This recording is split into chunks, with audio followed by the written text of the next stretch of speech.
Quando te falam, nossa, você parece fulano de tal, isso pra você é uma ofensa ou é um elogio? Acho que depende da pessoa, né? Às vezes tem algumas pessoas que a gente tenta modelar, que a gente tenta se parecer, ou tenta ter jeitos iguais porque a gente admira aquela pessoa. E aí quando alguém fala assim, nossa, você tá igualzinho fulano de tal, você se sente bem, você fala, ai, tô conseguindo no caminho, eu tô querendo fazer desse jeito mesmo e tá dando tudo certo. Mas tem pessoas que involuntariamente a gente acaba repetindo, ou são pessoas muito parecidas com a gente e talvez a gente nem conheça essas pessoas, nem convive com elas. E quando alguém chega e fala, nossa, você é igualzinho tal pessoa, aquilo ali te machuca, porque você fala, credo, igual aquela pessoa, não, mas eu não quero ser assim.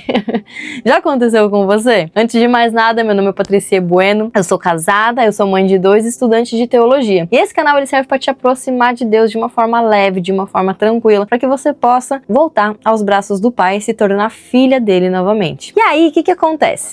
Eu já levei essas comparações, né? Você é igualzinho fulano de tal. Ou então olha pra uma pessoa e aquela pessoa, assim, muito nada a ver, vira pra aquela pessoa e fala assim, meu Deus, você é igualzinho a minha esposa. Aí eu fico olhando assim, meu marido já falou isso, né? E eu fiquei pensando, nossa, mas que atitudes que eu tô tendo que fazem com que eu seja parecido com aquela pessoa? Porque eu não admiro aquela pessoa, não é uma pessoa que eu olho e falo, nossa, eu quero ser igual a ela. Às vezes são até coisas ruins. Às vezes são atitudes que me incomodam. Só que a minha ficha só cai quando isso acontece, quando alguém me compara. E talvez isso esteja acontecendo com você. Talvez não seja nem com uma pessoa de fora, talvez seja com seu pai, com a sua mãe, com o irmão mais velho, uma irmã, uma tia, uma avó, que chegam pra você e falam assim, nossa, é igualzinho seu pai. Eu te pergunto, quando falam isso é um elogio ou é uma ofensa? E se for uma ofensa, tá tudo bem, porque a gente aprende com os nossos pais, com as pessoas que nos criaram, a ter traços de personalidade, jeito de falar, jeito de se expressar, atitudes, tudo isso. E tem muita coisa que é difícil mudar, e eu digo isso por experiência própria. São atitudes que são difíceis a gente dar essa alterada, dar essa mudada. E aí a gente precisa correr para alguém que sabe como mudar tudo isso, que é Deus. É só Ele que consegue mostrar pra gente que a gente precisa mudar e como mudar. Eu quero começar ali em Romanos, capítulo 12, versículo 2, onde diz assim, não imitem o comportamento e os costumes deste mundo, mas deixem que Deus os transforme por meio de uma mudança em seu modo de pensar, a fim de que experimentem a boa, agradável e perfeita vontade de Deus para vocês. O que significa isso? Que a gente precisa parar de imitar o mundo. E muitas vezes esse imitar o mundo não é de forma intencional. Alguns são de forma intencional. Exemplo, eu vejo algumas pessoas que falam assim, é um funk gospel. Minuto de silêncio pra isso. Isso é imitar o mundo. É basicamente isso. É você pegar uma coisa que já é vulgarizada, uma coisa que já é errada, uma coisa que já é da carne, do pecado, e você tentar trazer ela, você tentar adaptar ela pro mundo cristão. Não. Tá escrito aqui, não imitem o comportamento e os costumes deste mundo. São coisas diferentes. E aí, quando a gente fala do nosso comportamento, é a mesma coisa. É a gente olhar aquele comportamento daquela pessoa que não tá correto. E eu não tô falando de comportamentos super extravagantes, como uma pessoa que mata, uma pessoa que rouba, uma pessoa que trai. Não, às vezes é um comportamento básico de gritar com as pessoas, um comportamento básico de ser um manda-chuva e não ouvir as pessoas com quem a pessoa trabalha, alguma coisa assim. Tudo isso são coisas que a gente vai aprendendo, ou a gente vai absorvendo, ou a gente é desse jeito, e quando comparado com alguém que faz a mesma coisa, a gente não se sente bem. Então, a gente precisa pedir para Deus para que Ele nos mostre quais comportamentos a gente está tendo que incomodam a Deus, que estão errados perante ao que Ele quer que a gente seja. E aí, quando a gente traz essa reflexão de tentar imitar alguém, a gente tem que tomar muito cuidado de quem a gente está modelando. Exemplo, eu vejo muito pessoas que entram no Instagram e elas ficam depressivas, né? Não só no Instagram, como em outras redes sociais, mas elas ficam depressivas porque olham a vida perfeita das pessoas que elas seguem. Deixa eu contar um segredo? Ninguém posta a parte ruim. Não tem uma câmera gravando 24 horas a vida da pessoa e postando todos os perrengues que ela passa, todas as partes ruins. Sabe aquela mãe que tem 10 filhos e que nas redes sociais ela tá sempre linda, cheirosa, perfumada, ela tá maquiada, tá plena, tá tudo lindo, mas ela não passa os perrengues? Ou então, pior, ela não mostra que existe toda uma rede de apoio por trás ajudando em tudo e que ela não é a super mulher que consegue dar conta e faz você se sentir um lixo. Ou então aquela pessoa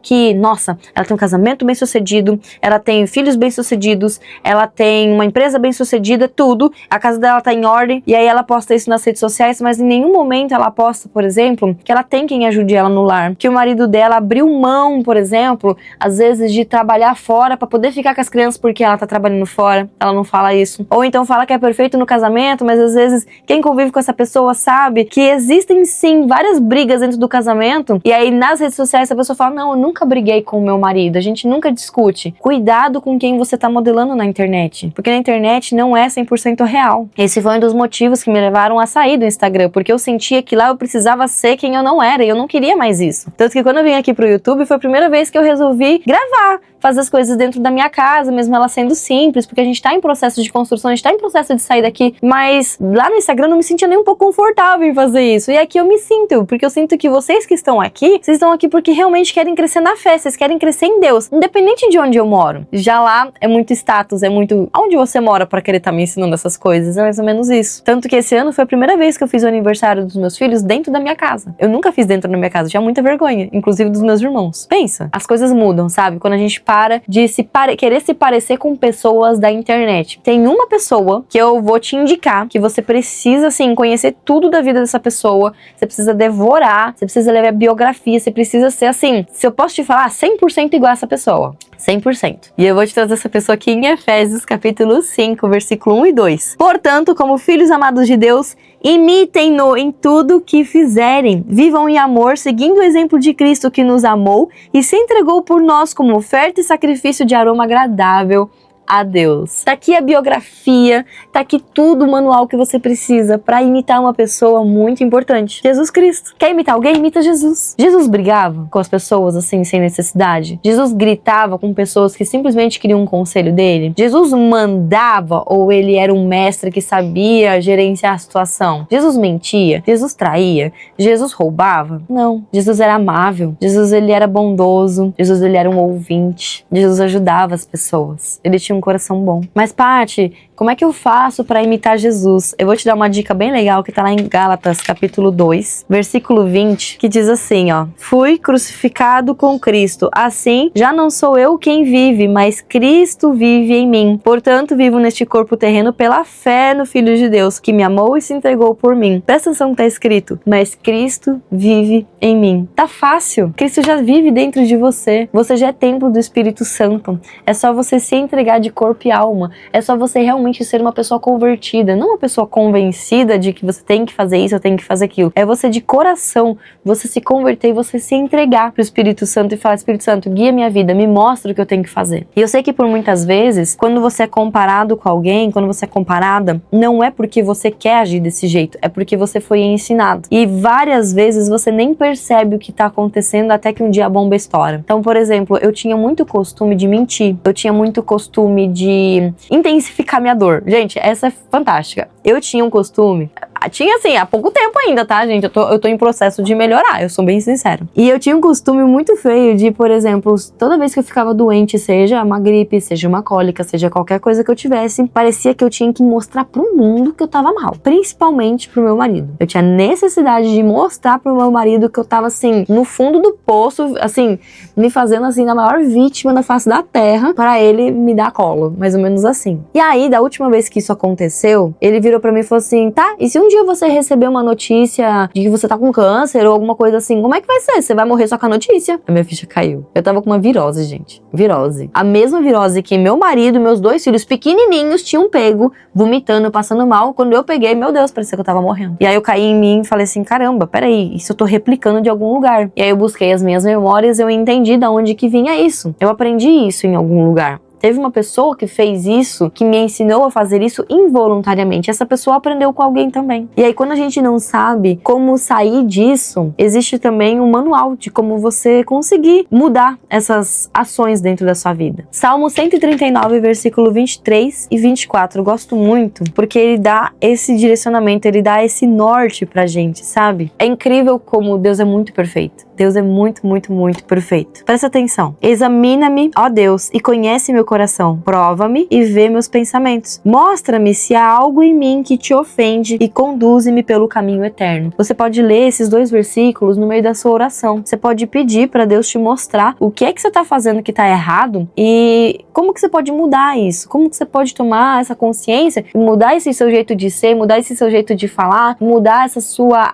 as coisas que você faz. Porque pode parecer parecer que não, mas o fato de às vezes você não saber ser um líder, você ser um mandão, chefe mandão, que chega na pessoa e fala assim, você vai fazer tal coisa, não tô nem aí se você vai correr perigo, tô nem aí, se vira, dá o teu jeito. Tá errado. Deus provavelmente não tá se agradando, porque Jesus não fazia isso. O simples fato de você manipular pessoas no seu grupinho de amigas, e aí você fala, você escuta a conversinha de uma, que daí leva pra outra, causa intriga entre elas, pra você ser sempre a pacificadora da história, você sempre é boa. Jesus não fazia isso. O simples fato de, às vezes, você crescer num ambiente de muita bebedeira, muita festa, muitas drogas, e você continuar com isso, Jesus não fazia isso. Então pede pra Deus sondar o teu coração e te mostrar o que é que tá errado na sua vida. Vou voltar lá em Efésios agora, capítulo 4, versículos 22 a 24, que diz assim: livrem-se de sua antiga natureza e de seu velho modo de viver, corrompido pelos desejos impuros e pelo engano. Deixem que o Espírito renove seus pensamentos e atitudes e revistam-se de sua nova natureza, criada para ser verdadeiramente justa e santa como Deus. Então, a partir do momento que você toma essa consciência do que você precisa mudar, pede pro Espírito Santo. Fala assim, Espírito Santo,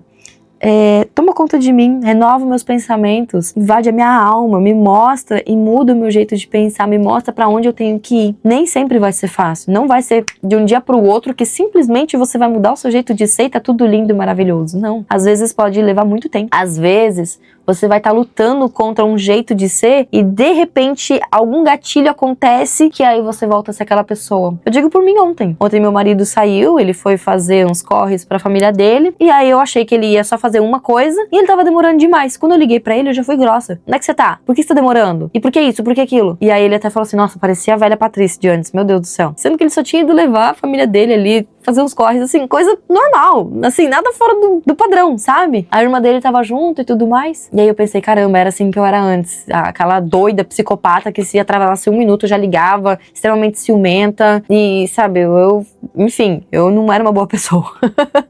E aí deu aquele reflexo de quem eu era antes. Então, por que eu não liguei e falei assim, amor, tá tudo bem, porque você saiu daqui tal hora, onde é que você tá? E ele me responder de forma tranquila, não, eu já fui aquela grossa, já fui aquela pá, né? Então, às vezes acontece. Às vezes você acaba ativando gatilhos que te trazem aquela velha pessoa. Mas o Espírito Santo, ele vem pra habitar dentro de você e esses relances aparecerem de vez em quando. E não você ser aquela pessoa e o Espírito Santo aparecer de vez em quando, entendeu? E aí isso casa muito com Romanos, capítulo 7, versículos 15 a 20, onde Paulo diz exatamente assim: não entendo a mim mesmo, pois quero fazer o que é certo, mas não o faço. Em vez disso, faço aquilo que odeio. Mas se eu sei que o que eu faço é errado, isso mostra que concordo que a lei é boa. Portanto, não sou eu quem faz o que é errado, mas o pecado que habita em mim. E eu sei que em mim, isto é, em minha natureza humana, não há nada de bom, pois quero fazer o que é certo, mas não consigo. Quero fazer o bem, mas não o faço. Não quero fazer o que é errado, mas ainda assim o faço. Então, se faço o que não quero, na verdade não sou eu quem faz, mas o pecado que habita em mim. Então, a gente já nasce pecador. A gente já nasce pecador. A gente já nasce nessa carne que ela tende pelo prazer da carne, que ela quer pecar, ela quer fazer tudo de errado. E por mais que a gente saiba que é errado, a gente luta contra isso diariamente. E é isso que importa. É essa batalha, é essa luta, é essa vontade, e é você correr atrás do que é certo, é você se dedicar e tomar uma decisão de mudar aquelas suas atitudes. É isso que importa. Você vai errar? É claro que você vai. Não tem um dia na tua vida que você não vai errar. Nem um dia. Seja por pensamento, por palavra ou por ação. Mas saiba que a partir do momento que você toma a atitude, toma a decisão de mudar e pede pro Espírito Santo habitar dentro de você, muita coisa vai mudar na sua vida. Você vai se sentir melhor, você vai ter uma paz, você vai ser mais aberta a estar com pessoas, você vai ter diálogos mais saudáveis, você vai ter uma família mais saudável. Vale muito a pena você, a partir de hoje, prestar atenção com quem você está sendo comparada e analisar por que eu tô sendo comparada com tal pessoa. O que essa pessoa faz que eu faço? Sendo assim, o que ela faz e eu faço, tá ok? É uma boa comparação? Ou é algo que eu não quero mais ser comparada? Porque não tá no seu poder as pessoas falarem isso de você, te compararem com alguém ou com uma pessoa e tudo mais. Mas tá no seu poder você tomar a decisão de mudar. Pode ser que mesmo você mudando, as pessoas ainda vão comparar, ainda vai levar um tempo pra mudar. Porque elas já estão acostumadas, às vezes, com seu velho homem. E tá tudo bem. O que importa é o que tá dentro de você. E se for pra ser comparada com alguém, que seja comparado com Jesus. Que alguém olhe pra você e fale assim, caramba, você tá cada dia mais parecido com Jesus. Jesus. Imagina que elogio gostoso, que delícia ouvir isso. E é isso que eu busco todos os dias da minha vida. Eu quero que você comece a buscar também. Se você gostou desse vídeo, já se inscreve nesse canal. E não esquece também de ativar o sininho para que você possa estar por dentro de todas as atualizações, todos os vídeos que eu tô postando aqui pra vocês. Porque eu sempre quero trazer a palavra de um jeito leve, mas que você entenda que é gostoso estar na presença de Deus. É gostoso a gente se apaixonar pela palavra. Vem comigo que eu tenho certeza que vai valer a pena. Um beijo!